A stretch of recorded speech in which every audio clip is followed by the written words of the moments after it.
Author is funded by the Pacific Northwest Writers Association, supporting writers from pen to publication since 1955. To learn more about the PNWA and their yearly conference, please go to pnwa.org.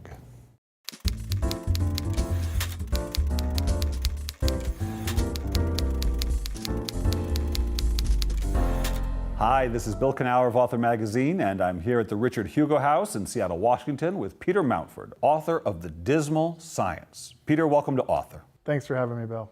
So Peter, you came to novel writing, fiction writing, by a somewhat circuitous route. It's not unusual for writers, they often don't go directly, but I think you're the first I know of who went by way of a think tank. Yeah, economics specifically, which is not... Economics. I think that economics is a great thing for fiction because it has sort of built-in metaphors, you know. There's a kind of transactional nature to human interactions, for one thing. And I think it's an interesting subject. It's not much written about. It's obviously very, very dramatic, the effects of economics on our world and on people. And there's a lot of, there's not a lot of writing about it. But yeah, as an undergraduate, I studied international relations. And I worked for this think tank in South America, writing about the Ecuadorian economy, which was then imploding pretty dramatically, and there were revolutions. And I was there for 2 years during this very tumultuous time. Who was it? I don't remember who described economic as the study of choices, that the study of choices people make. Exactly. Which, isn't that what fiction is? Exactly. I mean, that's for me, there's a really good, I've had two protagonists now who are economists, and their day jobs involve them studying human behavior in a way and trying to understand what is rational. What is the rational response to a situation? And of course... What has that got to do with anything? But of course they're trying to make decisions themselves, major decisions, and they're trying to do it in a way that is rational.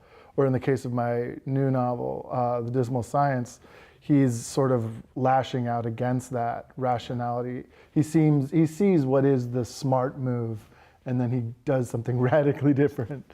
Now, how like Vincenzo were you in this way?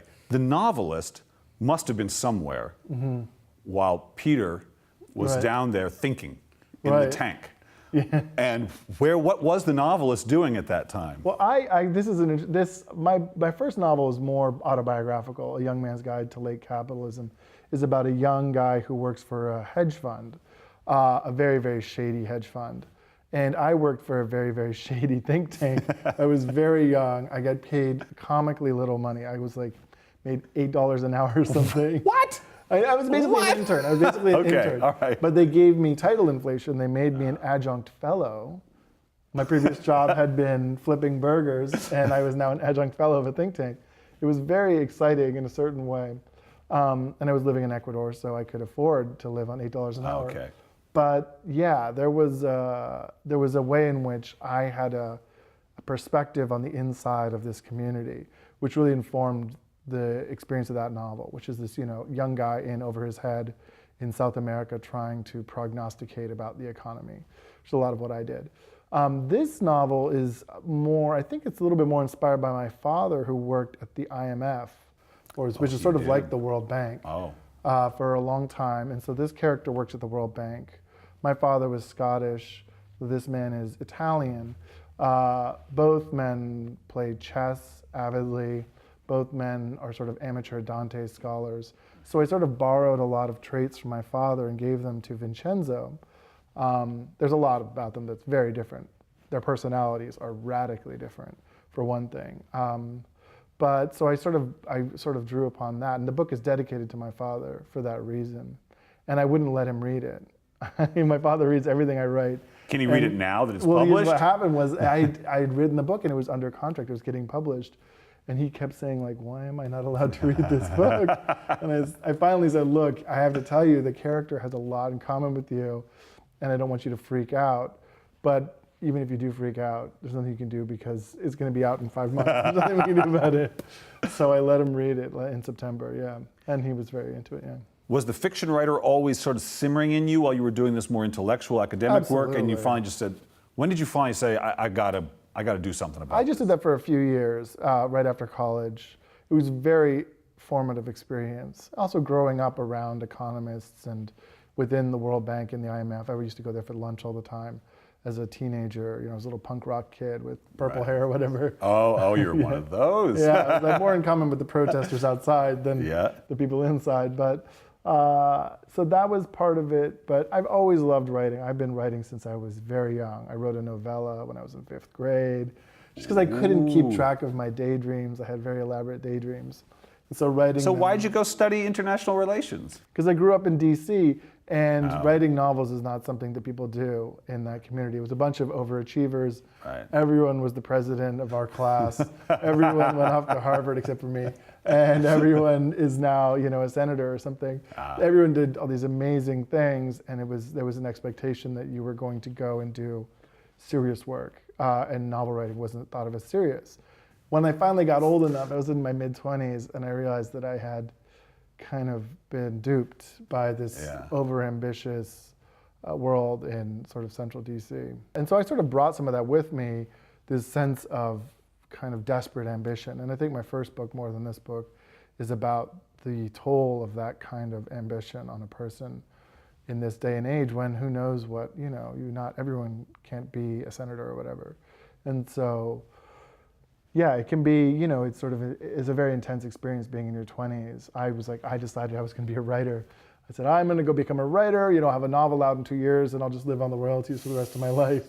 And there ensued a relatively steady stream of rejections. I got 1,000 consecutive rejections. Wow. Yeah, it was a lot. Ooh, you might have the new record for the interviews I've done. Okay, so 1,000 consecutive rejections. I wrote 2 novels that I threw away, and about 25 short stories, and I sent the stories out religiously. And I threw away all those stories and both of those novels. And I was 30 when I had my first acceptance letter. And then weirdly, my writing really changed. And so almost everything I've written since then has been published.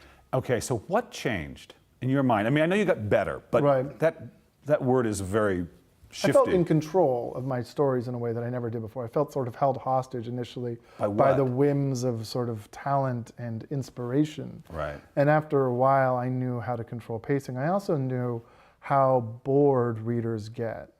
I realized how incredibly boring it is to read sometimes, especially when things are just not that good. Like, people have better things to be doing with their time. And frankly, one of the things that we writers have to do, even if we're writing sort of artsy literary work, you have to show up and entertain. Yeah. You have to respect your readers' time and energy and give back, a lot. You have to work very, very, very hard to earn that. Yeah, and in fact, entertainment is a great way to ease a reader into ideas or places that they thought they didn't want to go. Exactly. That if you can be a steady hand. Right.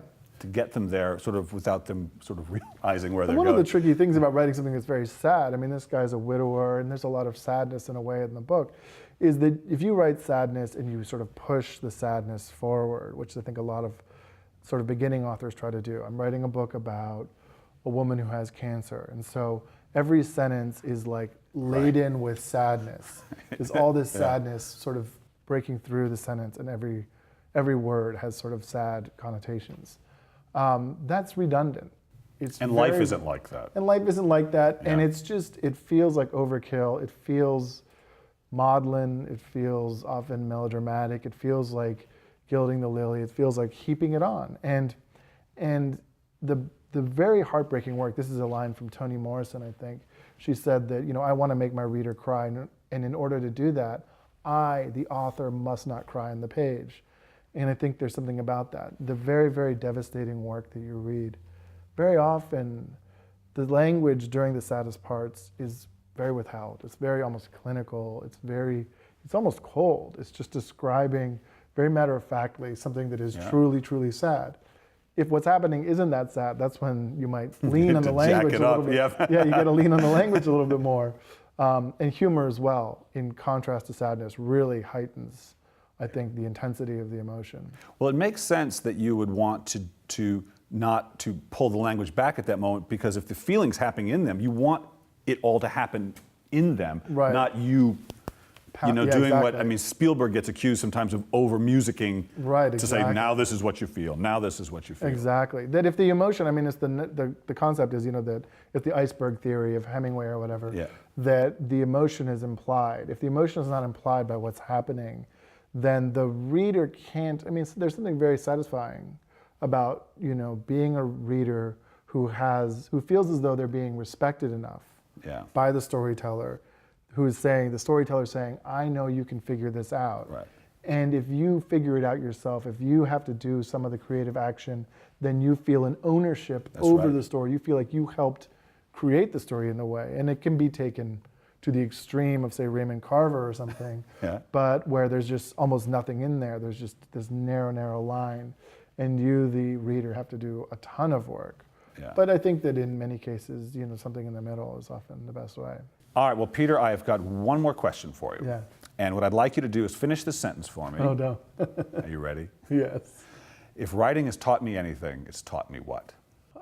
I think it's definitely taught me the complexity of people, taught me to respect the complexity of people.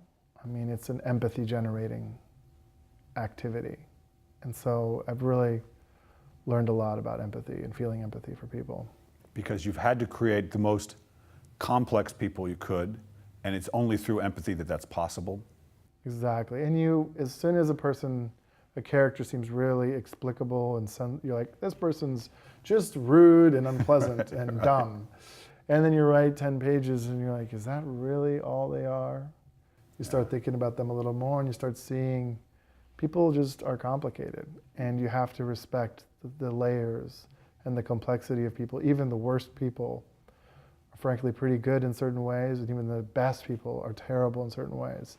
And writing has really taught me that in a deep, deep way.